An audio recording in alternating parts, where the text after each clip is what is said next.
রমনা বটমূলে বোমা হামলার ঘটনায় হত্যা মামলায় সাজা কমল মৃত্যুদণ্ডপ্রাপ্ত 7 আসামির। 2 যুগ আগের ওই ঘটনায় 9 আসামিকে 10 বছর করে কারাদণ্ড এবং 2 আসামিকে যাবজ্জীবন দণ্ড দিয়েছেন হাইকোর্ট। হুজি নেতা মুফতি হান্নানের মৃত্যুদণ্ড কার্যকর ও 2 আসামি মারা যাওয়ায় মামলা থেকে বাদ দেওয়া হয়েছে তাদের নাম। রায়ের পর্যবেক্ষণে আদালত বলেন, পয়লা বৈশাখের অনুষ্ঠানে বোমা হামলা ছিল মানবিক ও সাংস্কৃতিক অধিকারের বিরুদ্ধে সবচেয়ে বড় আঘাত। শ্রীলঙ্কা আবারও রপ্তানিতে শীর্ষে।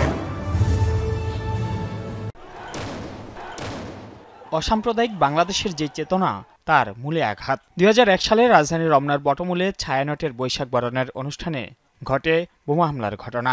সেই ঘটনায় প্রাণ যায় 10 জনের।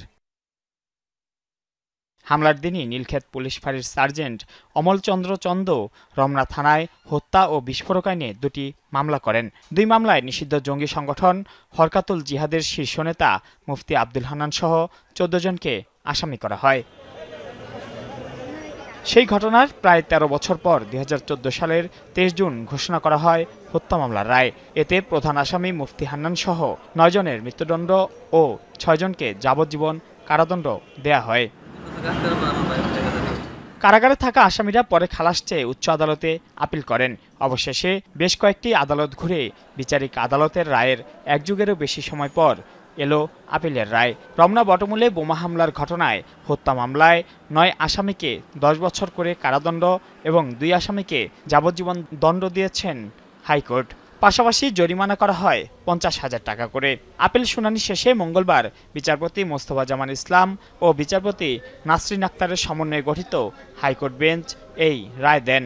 রায়ের পর্যবেক্ষণে আদালত বলেন, রমনার বটমূলে বর্ষবরণে বোমা হামলা ছিল মানবতা বিরোধী ও সাংস্কৃতিক অধিকারের উপর আঘাত। এই হত্যাকাণ্ডের মধ্য দিয়ে শুধু কয়েকজন মানুষকে হত্যা করেনি, বাংলাদেশের যে ঐতিহ্য, মানবিক এবং মানুষের মানসিক যে চেতনা, যে অগ্রগতি, তাকে হত্যা করার জন্য উদ্যত হয়েছিল।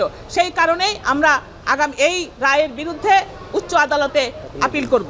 আসামি পক্ষের আইনজীবীদের দাবি, পর্যাপ্ত তথ্য প্রমাণ না পেলেও নৈতিক কারণে দণ্ড দেওয়া হয়েছে, তাই আপিল করবেন তারা।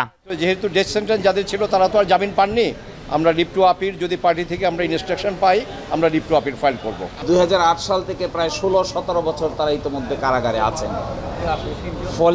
ফলে তাদেরকে আর জেলে থাকার কোনো প্রয়োজন নাই।